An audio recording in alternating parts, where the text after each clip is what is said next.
দিন ধরে রাজনীতি করে গেছে এবং এই রাজনীতির সূত্র বা ধারাবাহিকতায় আমি আপনাদের মাঝে আমিও এই ধারাবাহিকতা যেন তার এইটুকু স্মরণ করে আপনাদের সেবা করতে পারি, এইটুকু আপনাদের কাছে আমি দোয়া কামনা করতেছি।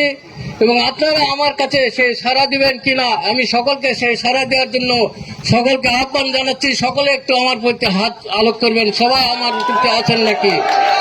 হ্যাঁ, আপনাদের সকলকে ধন্যবাদ। এবং আমি কিছু আপনাদের মাঝে বলতে চাই এইটুকু, বৈষম্য বিরোধী ছাত্র জনতা আন্দোলনের আমাদের এই ফসল আমরা দীর্ঘদিন ধরে এখানে বিএনপি আর অঙ্গ সংগঠন সহযোগী দল আন্দোলন করে গেছে 17 বছর ধরে। আমরা কিন্তু কোনো কিছুই করতে পারি নাই, আমাদের ঘরে বসে তারা রেখেছিল। আমরা আন্দোলনে বিভিন্ন জায়গায় আমার ইউনিয়নের নেতাকর্মীরা কিন্তু লুকিয়েছিলেন এবং বিভিন্ন জায়গায় মশা কামড় অনেক কিছু অত্যাচারও তাদের সহ্য করছেন। কথাবার্তায় আমাদের কোনো রাস্তাঘাটে বের হতেও তারা দেয়নি, এইরকমই তারা অত্যাচার আমাদের করতে করছে। কিন্তু বৈষম্য বিরোধী আন্দোলনের ছাত্র জনতা আমাদের তাদেরই এই ফসল, আমরা তাদের মাধ্যমে মাত্র 26 দিনে এই দেশ স্বাধীন করেছে এবং 26 দিনের মধ্যে বাংলাদেশ এই দ্বিতীয় স্বাধীন করেছে ছাত্র জনতা।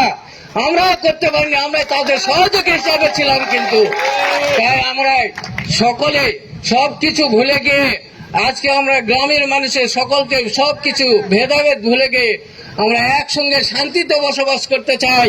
কারণ সংখ্যালঘুদের উপর কোনো অত্যাচার চলবে না, আমাদের কোনো সংখ্যালঘুদের উপর অত্যাচার চলবে না, মানে কোনো দখলদারিতা চলবে না, কারো প্রতিহিংসা চলবে না।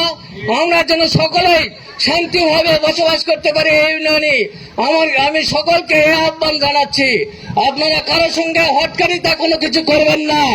হটকারিতা কিন্তু দেখুন ভবিষ্যতে তার প্রমাণ আমাদের শেখ হাসিনা কিন্তু দেশ ছেড়ে পালন করেছে। আমরা যেন ওই পথে আর কোনোদিন পা বাড়াতে না যাই, আপনারা সেই দিকে হুঁশিয়ার রাখবেন। এবং আমাদের সকলকে আমি এইটুকু অনুরোধ করব, আগামী 19 তারিখে আইন শৃঙ্খলা মিটিং আছে মোলামগাড়ি হাট বাজারে। আপনারা সকলেই আইন শৃঙ্খলা মিটিং এ উপস্থিত হবেন বৈকাল 4 ঘটিকায়। আর 15 তারিখে আমাদের রাজশাহী বিভাগীয় গণতন্ত্র দিবস উপলক্ষে সভা আছে রাজশাহী। তবে আমরা হয়তো সকলকে নিয়ে যেতে পারবো না, কারণ যার খরচ সে দিয়ে যেতে হবে। এবং আমরা হয়তো একটা গাড়ি খালি করতে পারবো, এই গাড়িতে যার খরচ তাই চালে যেতে হবে, খেতে হবে, তারই ইচ্ছা মতো তারাই খাবে, যার ইচ্ছা তাই বহন করে নিয়ে যেত। আমরা গাড়িটা দিতে পারবো, তাও হয়তো একটা দিতে পারবো। এই পর্যন্ত আপনাদের মাঝে বলি আমি শেষ করছি। আমি গ্রামবাসীর কাছে যদি কোনো আমার বাবা বা আমরা ভুল ত্রুটি করে থাকি, আমি তাদের কাছে ক্ষমা প্রার্থী।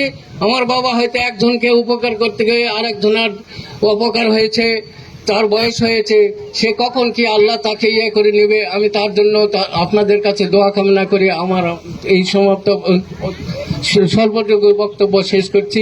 আসসালামু আলাইকুম।